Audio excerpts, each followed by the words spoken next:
Hello दोस्तों, आप लोग स्वस्थ होंगे और मस्त होंगे और आप लोग को प्रथम पाली का एग्जाम देकर आगे होंगे। तो सभी विद्यार्थी को चेक करना चाहते हैं आप लोग, यानी कि सेट कोड आप लोग ए से लेकर जेड तक, आप लोग को यानी कि ए से लेकर जेड तक को जो भी सेट कोड है तो वे भी विद्यार्थी आप लोग को चेक कर सकते हैं। और एच वाला को आसानी तरीक़ा से आप लोग को चेक होगा।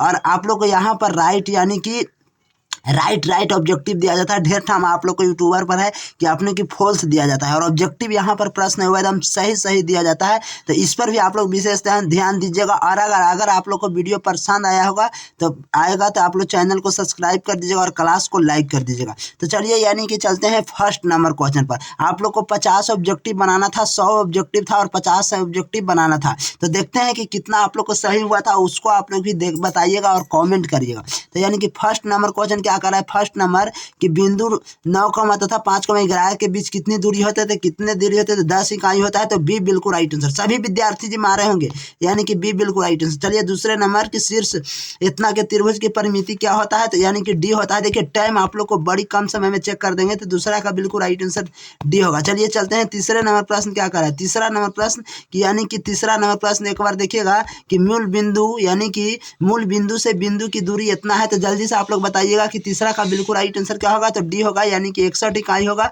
तो डी बिल्कुल राइट आंसर होगा। चलिए और चलते हैं अगले नंबर यानी कि चौथा नंबर प्रश्न। चौथा नंबर आप लोग प्रश्न बताइएगा कि यदि बिंदु इतना कॉमा इतना के बीच ए बी एक रेखी क्या होगा। तो एक रेखी क्या होगा, तो चौथा का बिल्कुल राइट आंसर सी हो जाएगा, यानी कि सी ए कॉमा बी हो जाएगा। चलिए अब चलते हैं यानी कि पांचवा नंबर की शीर्ष बिंदु यानी कि इतना के बीच यानी कि इतना तथा इतना से बने त्रिभुज का क्षेत्रफल क्या होता है। तो क्या होता है जी, तो यानी कि 8 सेंटीमीटर स्क्वायर होता है, यानी कि सी बिल्कुल राइट आंसर होगा। पढ़ाया हुआ प्रश्न है। चलिए अब चलते हैं यानी कि छठे नंबर यानी कि छठा नंबर प्रश्न क्या करा है कि अर्धवृत्त का परिधि परिमिति क्या होता है। अर्धवृत्त का परिमिति क्या होता है, तो यानी कि सी बिल्कुल राइट आंसर, यानी कि pi plus are plus 2r होता है। तो यानी कि बिल्कुल राइट आंसर सी बता रहे हैं। चलिए अब चलते हैं सातवां नंबर की यानी कि 28 सेंटीमीटर व्यास वाले त्रिज्या की परिधि क्या होगा। तो परिधि क्या हो जाएगी, तो 176 सेंटीमीटर होगा, यानी कि सी बिल्कुल राइट आंसर होगा। डी बिल्कुल राइट आंसर होगा क्या, तो सातवां का बिल्कुल राइट आंसर डी हो जाएगा। चलिए अब चलते हैं यानी कि अगला नंबर प्रश्न क्या करा है, यानी कि 8वां नंबर प्रश्न बताने का प्रयास कीजिएगा। 8वां नंबर कि 14 सेंटीमीटर त्रिभुज वाले वृत्त की त्रिज्या खंड की परिधि 50 सेंटीमीटर है, तो त्रिखंड का केंद्रीय क्या हो जाएगा। तो यानी कि केंद्रीय कोण क्या होगा, तो जल्दी से, तो यानी कि 90 डिग्री होता है। तो यानी कि डी बिल्कुल राइट आंसर होगा। चलिए आप चलते हैं यानी कि नौवां नंबर प्रश्न क्या कर रहा है कि एक तार 28 सेंटीमीटर त्रिज्या वृत्त से रूप में मुड़ी हुई है। तो इस पुनः वर्गाकार तार के रूप मोड़ने पर इसकी भुजा की लंबाई क्या होगी, तो इसकी भुजा की लंबाई क्या हो जाएगी, तो 44 सेंटीमीटर होगी, यानी कि सी बिल्कुल राइट आंसर होगा। 10वां नंबर यदि वृत्त का क्षेत्रफल वर्ग के क्षेत्रफल के बराबर होगी तो उसकी परिमिति क्या के अनुपात क्या होगी, तो परिमिति के अनुपात क्या होगी जी, तो यानी कि सी बिल्कुल राइट आंसर बता रहे हैं। 10वां का बिल्कुल राइट आंसर सी बता रहे हैं। चलिए 11 नंबर प्रश्न क्या कर रहा है, 11 नंबर प्रश्न बता रहा है यानी कि 11 नंबर की यदि किसी वर्मरता की वर्णन का माध्य एवं बाहुलक माध्य तथा बाहुलक क्रमशः 28 तथा 16 है, तो उनकी माध्यिका निकालना था। अगर आप लोग माध्यिका निकालने होंगे तो आप लोग को 24 आंसर आगा होगा, तो सी बिल्कुल राइट आंसर होगा। चलिए चलते हैं यानी कि 12 नंबर प्रश्न क्या कर रहा है कि 24 संख्याओं का औसत शून्य है, इसमें अधिकतम कितनी संख्या शून्य बढ़ती है, तो कितनी हो सकती है जी, तो यानी कि 23 हो सकती है। तो डी बिल्कुल राइट आंसर होगा। चलिए और चलते हैं यानी कि 13 नंबर प्रश्न क्या कर रहा है कि एक निश्चित घटना की प्रायिकता कितनी होती है, तो एक निश्चित घटना की प्रायिकता यानी कि डी 1 होती है। तो यानी कि डी बिल्कुल राइट आंसर होगा। चलिए चलते हैं,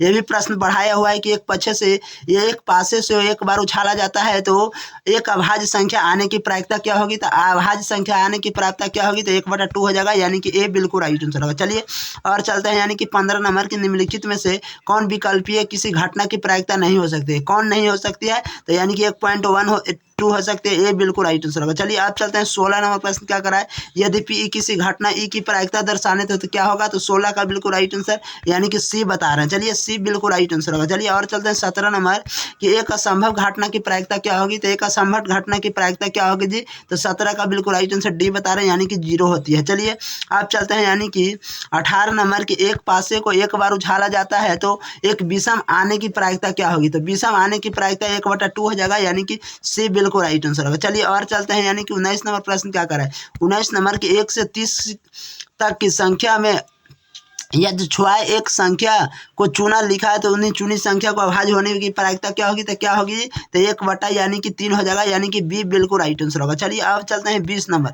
20 नंबर प्रश्न क्या कर रहा है जी, 20 नंबर कि यदि किसी खेल की जीतने की प्रायिकता 0.4 हो तो उसका हारने की प्रायिकता क्या होगी, तो हारने की प्रायिकता 0.6 हो जाएगा, यानी कि बी बिल्कुल राइट आंसर होगा। चलिए और चलते हैं 21 नंबर प्रश्न क्या कर रहा है कि यदि दो वृत्तों की परिधि का अनुपात 3.4 है तो उनकी क्षेत्रफलों का अनुपात क्या होगा, तो क्षेत्रफलों का अनुपात यानी कि 9.16 हो जाएगा, यानी कि 16 हो जाएगा, यानी कि बिल्कुल राइट आंसर ये बताना। चलिए अब चलते हैं यानी कि 22 नंबर प्रश्न क्या करा है कि एक त्रिज्याखंड की केंद्रीय कोण का मान यानी कि 60 डिग्री है तथा त्रिज्या की 21 सेंटीमीटर है तो उनकी चाप की लंबाई क्या होगी, तो चाप की लंबाई क्या होगी, तो यानी कि 22 सेंटीमीटर होगा, यानी कि सी बिल्कुल राइट आंसर होगा। चलिए और चलते हैं 23 नंबर प्रश्न क्या करा है कि 6 सेंटीमीटर किनारे वाले त्रिज्या घनों की घनाभ वाले हेतु प्रभंभ के अतः तक जोड़ा जाता है तो परिमाप घनाभ का आयतन क्या होगा, तो घनाभ का आयतन क्या होगा जी, तो ये हो जाएगा यानी कि 648 सेंटीमीटर क्यूब हो जाएगा, यानी कि ए बिल्कुल राइट आंसर। चलिए चलते हैं यानी कि दो लगतार पृष्ठ क्षेत्र 16.9 के अनुपात तो उनके आयतन का अनुपात क्या होगा, तो आयतन का अनुपात में आप लोग क्या कीजिएगा, तो बी बिल्कुल राइट आंसर होगा, दोगुना हो जाएगा। चलिए अब चलते हैं यानी कि वर्गमूल। चलिए अब चलते हैं 28 नंबर निम्नलिखित में केंद्रीय प्रवृत्ति के किस मापन की गणना के लिए सहायक बराबरता सारणी के, तो क्या होगा जी, तो 28 का बिल्कुल राइट आंसर क्या होगा, तो बी बता रहे हैं यानी कि माध्यिका होता है। चलिए अब चलते हैं 29 नंबर प्रश्न क्या करा है कि प्रथम 10 अभाज्य संख्याओं का माध्यिका क्या होगा, तो प्रथम 10 अभाज्य संख्याओं का माध्यिका क्या होता है, तो यानी कि बी बता रहे हैं यानी कि 12 होता है। चलिए अब चलते हैं यानी कि 30 नंबर प्रश्न क्या करा है कि समित बराबरता का वितरण सारणी में क्या होता है, तो माध्य बराबर माध्यिक बहुलक बराबर, यानी कि माध्य बराबर बहुलक बराबर माध्यिका होता है, यानी कि सी बिल्कुल राइट आंसर होगा। चलिए और चलते हैं 31 नंबर प्रश्न क्या करा है कि यदि साइन स्क्वायर थीटा बराबर 1 है तो कॉस प्लस कॉस स्क्वायर 4 का मान क्या होगा, तो क्या होगा जी, तो यानी कि 31 का बिल्कुल राइट आंसर क्या बता रहे हैं, बी यानी कि एक बिल्कुल राइट आंसर होगा। चलिए और चलते हैं, चलिए एक राइट आंसर होगा। चलिए 1 प्लस tan स्क्वायर ए बटा 1 प्लस यानी कि कॉट स्क्वायर, तो इसको फार्मूला क्या होता है जी, तो यानी कि 32 का बिल्कुल राइट आंसर सी बता रहे हैं, यानी कि tan स्क्वायर ए होता है, तो यानी कि सी बिल्कुल राइट आंसर। चलिए 33 नंबर प्रश्न क्या होगा, 33 नंबर की यदि tan प्लस कॉट थीटा बराबर 5 हो तो उसका tan theta plus cos theta का मान क्या होगा, तो क्या होगा, तो यानी कि 23 हो जाएगा, यानी कि ए बिल्कुल राइट आंसर होगा। चलिए आप चलते हैं 34 नंबर प्रश्न। 34 नंबर प्रश्न देखिएगा कि यानी कि समकोण त्रिभुज का माध्य बिंदु के केंद्र मानकर वृत्त खींचा के केंद्र कहलाता है, तो क्या कहलाता है जी, तो 34 का बिल्कुल राइट आंसर बी हो जाएगा, यानी कि परिकेंद्र कहलाता है। चलिए चलते हैं 35 नंबर कि 15 मीटर लंबी एक सीढ़ी ऊर्ध्वाधर दीवार के सहारे टिकी जो तो दीवारों के साथ 60 डिग्री का कोण की दीवार बनाता है, तो क्या बनाता है, तो यानी कि ए बनाता है, 15/2 हो जाएगा, यानी कि ए बिल्कुल राइट आंसर होगा। चलिए और चलते हैं यानी कि 36 नंबर कि किसी त्रिभुज की लंबाई इतना है और इतना तो क्षेत्रफल क्या होगा, तो क्षेत्रफल क्या होगा जी, तो 36 का बिल्कुल राइट आंसर 84 सेंटीमीटर स्क्वायर हो जाएगा। चलिए आप चलते हैं 37 नंबर प्रश्न क्या करा है कि यदि देखिए 37 का बिल्कुल राइट आंसर ऐसे ही बता देते हैं, टाइम आप लोग को अजमेंट हो जाएगा, तो 37 का बिल्कुल राइट आंसर होगा, यानी कि सी बी बिल्कुल राइट आंसर है, सी हो जाएगा, क्या हो जाएगा, तो सी बिल्कुल राइट आंसर होगा, सी यानी कि सी बिल्कुल राइट आंसर। चलिए आप चलते हैं 38 नंबर एक बार आप लोग पढ़िएगा। 38 नंबर प्रश्न क्या करा है, 38 नंबर प्रश्न एक बार जरूर देखिएगा। सभी विद्यार्थी जी की समद्विबाहु त्रिभुज के बराबर भुजाओं में प्रत्येक की लंबाई 13 सेंटीमीटर उधार यानी कि 24 सेंटीमीटर, इसका क्षेत्रफल क्या होगा, तो क्षेत्रफल क्या हो जाएगा जी, तो यानी कि 60 सेंटीमीटर स्क्वायर हो जाएगा, यानी कि बी बिल्कुल राइट आंसर होगा। चलिए और चलते हैं अगले नंबर प्रश्न यानी कि 39 नंबर, यदि समबाहु त्रिभुज का क्षेत्रफल इतना है तो उनकी परिमिति क्या होगी, परिमिति क्या होगा, तो क्या होगा, तो 39 का बिल्कुल राइट आंसर सी बता रहे हैं, यानी कि 36 सेंटीमीटर होता है। चलिए और चलते हैं यानी कि 40 नंबर की किसी वर्ग के विकर्ण की लंबाई इतना है तो उनका क्षेत्रफल क्या होगा, तो इनका क्षेत्रफल क्या हो जाएगा, तो 100 सेंटीमीटर स्क्वायर हो जाएगा, यानी कि बी बिल्कुल राइट आंसर बताना। चलिए 41 नंबर प्रश्न क्या करा है कि निम्नलिखित में से किस प्रकार के सभी त्रिभुज समरूप है, तो किस प्रकार के है जी, तो सी यानी कि समबाहु त्रिभुज हो जाएगा, यानी कि सी बिल्कुल राइट आंसर बताना। चलिए अब चलते हैं 42 नंबर के समान भुजाओं के दो ब्रह्मभुजा समरूप हो तो उनकी संगत भुजाओं के संबंध क्या होगा, तो संगत भुजाओं के संबंध समानुपाती होता है, यानी कि बी बिल्कुल राइट आंसर होगा। चलिए अब चलते हैं यानी कि 43 नंबर की समरूप त्रिभुज के क्षेत्रफलों का अनुपात इतना है तो उनकी संगत भुजाओं के अनुपात क्या होगी, तो उनकी अनुपात क्या होगा, तो यानी कि डी बता रहे हैं, यानी कि 2:3 होता है। चलिए अब चलते हैं 44 नंबर। 44 नंबर प्रश्न क्या करा है कि यदि त्रिभुज ए बी सी कॉमा यानी कि डी ई एफ तथा इतना इतना के बीच क्या होगा, तो इतना इतना के बीच का अनुपात क्या होगा जी, तो 44 का बिल्कुल राइट आंसर डी बता रहे हैं, यानी कि 5:3 होता है। चलिए अब चलते हैं अगले नंबर प्रश्न यानी कि 45 नंबर प्रश्न कि त्रिभुज यानी कि 45 नंबर के त्रिभुज a b c p comma p q r तथा उनकी परिमिति क्रमशः 32 सेंटीमीटर है तो उनका 24 सेंटीमीटर, यदि ए बी बराबर 10 सेंटीमीटर तो पी क्यू का मान क्या होगा, तो पी क्यू का मान क्या होगा, तो 15/2 हो जाएगा, यानी कि सी बिल्कुल राइट आंसर बता रहे हैं। चलिए आप चलते हैं यानी कि 46 नंबर 2a की सेंटीमीटर भुजाएं वाले समबाहु त्रिभुज की ऊंचाई क्या होता है, तो क्या होता है, तो डी होता है, यानी कि डी बिल्कुल राइट आंसर होगा। चलिए आप चलते हैं अगले नंबर प्रश्न यानी कि 47 नंबर प्रश्न क्या करा है, निम्नलिखित में से कौन सा विकल्प पाइथागोरस चित्र नहीं है, तो कौन नहीं है जी, तो यानी कि डी बता रहा है, यानी कि 47 का बिल्कुल राइट आंसर डी बता रहे हैं। जल्दी से आप लोग बताने का प्रयास कीजिएगा। देखिए अभी 10 मिनट हुआ है जी, ज़्यादा देरी आप लोग को नहीं, 20 मिनट में मैं करा दूंगा।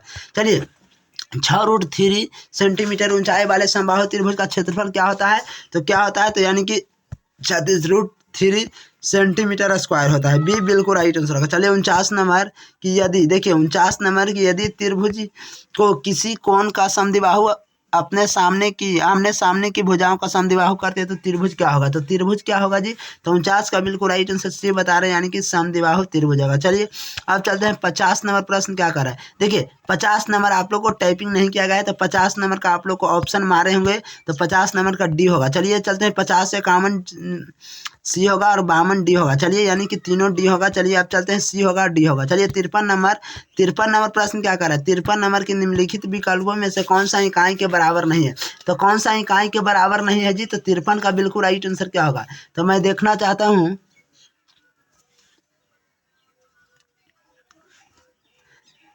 53 का बिल्कुल राइट आंसर क्या बता रहे हैं, तो सी बता रहे हैं। क्या 53 का बिल्कुल राइट आंसर सी बता रहे हैं, 54 का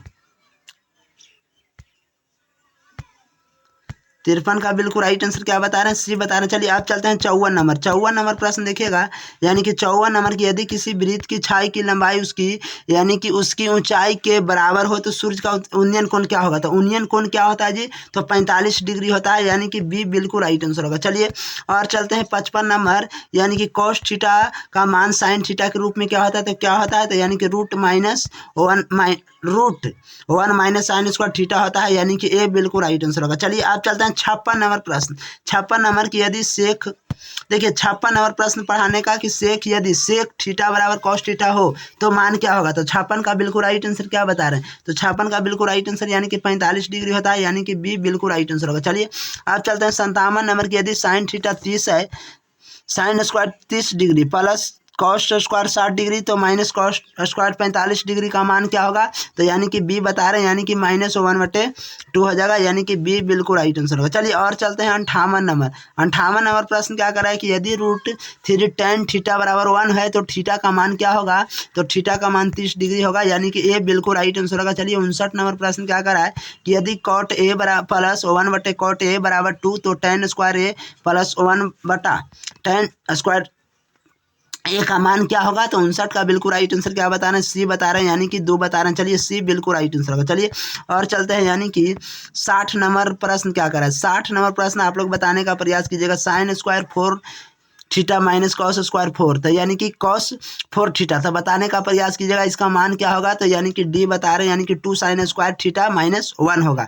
चलिए चलते हैं यानी कि 61 नंबर का बिल्कुल राइट आंसर क्या होगा, 61 नंबर का बी हो जाएगा। चलिए ये भी आप लोग टिक मारे होंगे। चलिए चलते हैं 62 नंबर प्रश्न। 62 नंबर कि यूक्लिड विभाजन एल्गोरिथम के अनुसार इतना और इतना का मासा क्या होगा, ये तो प्रश्न बताया हुआ है सबको, तो ये कॉमन होगा, यानी कि डी बिल्कुल राइट आंसर बता रहे हैं। सभी विद्यार्थी जी बता रहे हैं डी, यानी कि कॉमन बिल्कुल राइट आंसर। चलिए अब चलते हैं 66 नंबर कि 66 नंबर प्रश्न देखिएगा कि वैसे संख्या जिसका व्यापक रूप p/q हो तो उनके p और q इक्वल टू नॉट 0 तो कौन ऐसा संख्या कहते हैं, तो परमेय संख्या कहते हैं, यानी कि सी बिल्कुल राइट आंसर होगा। चलिए और चलते हैं यानी कि 67 नंबर कि वैसी संख्या यानी कि वैसी संख्या जिसका दशमलव पर शांत ना हो तो शांत होता है तो उनकी आवर्ती क्या कहलाती है, तो क्या कहलाती है जी, तो 67 का बिल्कुल राइट आंसर है अपरमेय संख्या कहलाती है, यानी कि ये बिल्कुल राइट आंसर। चलिए चलते हैं 68 नंबर कि 3 - √2 5 का स्क्वायर होता है तो किसका मान क्या होगा, तो यानी कि बताने का प्रयास कीजिएगा।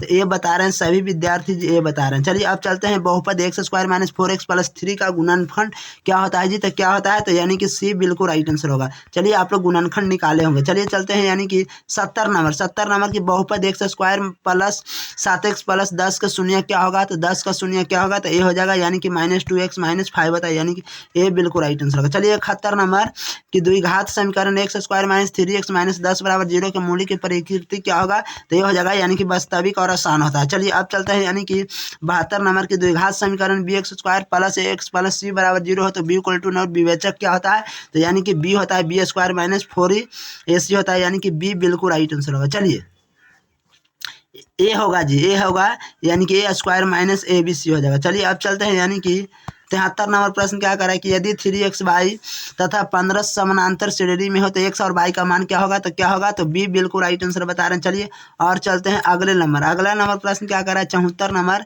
कि अनुक्रम इतना का सर्वांतर क्या होगा, तो सर्वांतर क्या होगा जी 74 का बिल्कुल राइट आंसर सी बता रहे हैं 4 होता है। चलिए अब चलते हैं 75 नंबर प्रश्न क्या करा है कि अनुक्रम इतना और इतना का 13वां पद क्या होगा, तो 13वां पद यानी कि सी हो जाएगा, यानी कि 43 होता है। चलिए अब चलते हैं यानी कि 76 नंबर कि प्रथम n प्राकृतिक संख्याओं का गुणनफल क्या होता है, क्या होता है जी, तो 76 का बिल्कुल राइट आंसर क्या बता रहे हैं, बी बता रहे हैं, यानी कि बी बिल्कुल n इंटू n प्लस 1/2 होता है, यानी कि बी बिल्कुल राइट आंसर होगा। चलिए और चलते हैं यानी कि 77 नंबर कि 11 प्लस 12 प्लस यानी कि 13 प्लस 45 का मान क्या होता है, तो 77 का बिल्कुल राइट आंसर क्या बता रहे हैं 980, यानी कि बी बिल्कुल राइट आंसर होगा। चलिए और चलते हैं यानी कि 78 नंबर प्रश्न क्या कर रहा है 78 नंबर प्रश्न एक बार आप लोग बताने का प्रयास बनाए होंगे कि नहीं, तो समानांतर श्रेणी में इतना का अगला पद क्या होगा, तो अगला पद क्या होगा जी, तो यानी कि √112 हो जाएगा, यानी कि डी बिल्कुल राइट आंसर बता रहे हैं। चलिए अब चलते हैं 79 नंबर प्रश्न क्या कर रहा है कि समानांतर श्रेणी इतना में कितने पदों का योगफल इतना होता है, तो कितना होता है जी, तो यानी कि 79 का बिल्कुल राइट आंसर क्या बता रहे हैं, तो 79 का बिल्कुल राइट आंसर यानी कि सभी विद्यार्थी जी बता रहे हैं, यानी कि सी। चलिए 14 होगा। चलिए आप चलते हैं 80 नंबर प्रश्न के 80 नंबर कि समानांतर श्रेणी में प्रथम पद n है तो पदों का योगफल इतना, तो इसका n पद क्या होगा, तो 80 का बिल्कुल राइट आंसर बी होगा। चलिए अब चलते हैं यानी कि 81 नंबर की यदि समचतुर्भुज के विकर्ण की लंबाई इतना क्रमशः है तो 24 क्रमशः की प्रत्येक भुजा की लंबाई क्या होगी, तो क्या होगी जी, तो यानी कि 13 सेंटीमीटर होगी, यानी कि सी बिल्कुल राइट आंसर बता रहे हैं। चलिए चलते हैं 82 नंबर कि किसी बाह्य बिंदु से किसी वृत्त का यानी कि वृत्त पर कितनी स्पर्श रेखा खिंचाई जा सकती है, तो यानी कि बी यानी कि 2 स्पर्श रेखा खिंचाई जाती है, तो यानी कि बिल्कुल राइट आंसर 2 बता रहे हैं। चलिए अब चलते हैं यानी कि 83 नंबर यदि किसी वृत्त की त्रिज्या तथा बाह्य बिंदु से वृत्त पर खींची गई स्पर्श रेखा की लंबाई क्रम से 7 है और 24 सेंटीमीटर की वृत्त की केंद्र की बाह्य बिंदु से दूरी क्या होगी, तो क्या होगी जी, तो यानी कि सी बिल्कुल राइट आंसर बता रहे हैं 25 सेंटीमीटर। चलिए अब चलते हैं अगला नंबर प्रश्न क्या करा है 84 नंबर की यदि वृत्त की जीवा तथा त्रिज्या की लंबाई इतना इतना है तो वृत्त की केंद्र की जब लंबाई की क्या होगी, तो क्या होगी, तो 84 का बिल्कुल राइट आंसर बी बता रहे हैं। चलिए और चलते हैं अगले नंबर यानी कि 85 नंबर की चक्रीय यानी कि 85 नंबर की चक्रीय चतुर्भुज की मुख कोणों की किसी भी युग्म के योगफल समकोण क्या होता है जी, तो 85 का बिल्कुल राइट आंसर डी बता रहे हैं, यानी कि 2 बिल्कुल राइट आंसर होगा। चलिए चलते हैं 86 नंबर के निम्नलिखित में से रेग युग्म में कौन सा किसी वृत्त का समानांतर नहीं होता, तो कौन नहीं होता है जी, तो 86 का बिल्कुल राइट आंसर डी बता रहे हैं। चलिए और चलते हैं 87 नंबर की यानी कि किसी वृत्त की किन्हीं 2 त्रिज्या के बीच का योग कोण इतना है तो निम्नलिखित में अंतिम सिरों की स्पर्श रेखा क्या होगी, तो 87 का बिल्कुल राइट आंसर क्या बता रहे हैं, सी बता रहे हैं। चलिए अब चलते हैं आप लोग यानी कि 88 नंबर की यदि समानांतर चतुर्भुज का विकर्ण बराबर इतना हो तो तथा एक दूसरे की समकोण यानी कि समकोण पर समद्विबाहु करते हैं तो त्रिभुज क्या होगा, तो 88 का बिल्कुल राइट आंसर क्या बता रहे हैं, तो 88 का बिल्कुल राइट आंसर समचतुर्भुज हो जाएगा, यानी कि डी बिल्कुल राइट आंसर होगा। चलिए और चलते हैं 89 नंबर यानी कि समचतुर्भुज का विकर्ण में संबंध क्या होता है, तो यानी कि 89 का बिल्कुल राइट आंसर सी बता रहे हैं। चलिए 90 नंबर तक ही हमारा प्रश्न आया था कि किसी वृत्त केंद्र का इतना और इतना परिधि के इतना के बीच के वृद्धत चाप क्या होगा, तो 90 का बिल्कुल राइट आंसर क्या बता रहे हैं, तो सी बता रहे हैं। देखिए इतने प्रश्न मेरे फोटो में आया था तो मैं 10 क्वेश्चन आप लोग को यानी कि आप लोग को 90 में कितना सही हुआ है तो इतने में आप लोग चेक कर बताइएगा कमेंट स्थान पर। तो आज का वीडियो यहीं पर समाप्त करते हैं। अगर वीडियो आप लोग को यानी कि समझ में आ गया होगा तो यानी कि कितना सही हुआ कमेंट कीजिए। और अगर समझ में आया होगा तो क्लास को लाइक कर दीजिएगा और वीडियो को यानी कि शेयर कर दीजिएगा और भी विद्यार्थी मिला ले।